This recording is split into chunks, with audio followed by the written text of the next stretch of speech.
ગાંધીધામ મહાનગરપાલિકાના commissioner Mitesh Pandya ગાંધીધામને traffic રહિત city બનાવવાના મૂડમાં એક્શન પ્લાન જાહેર કર્યો। 64 દબાણકર્તાઓને સ્વેચ્છાએ દબાણ ખસેડી લેવા અન્યથા બુલડોઝર ફેરવી દેવાશે તેવી નોટિસ પાઠવવામાં આવતા દબાણકર્તાઓમાં ભારે ફફડાટ મચી ગયો। આજરોજ ગાંધીધામ શહેરની મુખ્ય બજારની ટ્રાફિકની સમસ્યાઓ દૂર કરવા માટે સાઉથ વિસ્તારમાં પાર્કિંગ વ્યવસ્થા ઊભી કરવા બજારની લગોલગની શેરીઓમાં થયેલા દબાણો ઉપર માર્કિંગ કરીને મહાનગરપાલિકા દ્વારા 64 લોકોને નોટિસ આપવામાં આવી છે।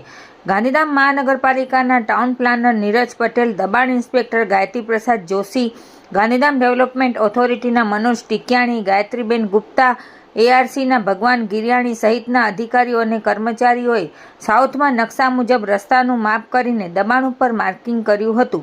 ચાવલા ચોકમાં પાલિકાએ તેના જ હસ્તકના શૌચાલયને પણ માર્કિંગ કર્યું હતું। તેની સાથે સાથે દબાણ વિભાગના લક્ષ્મણ મહેશ્વરી સહિતના કર્મચારીઓએ નોટિસ આપવાનું શરૂ કર્યું।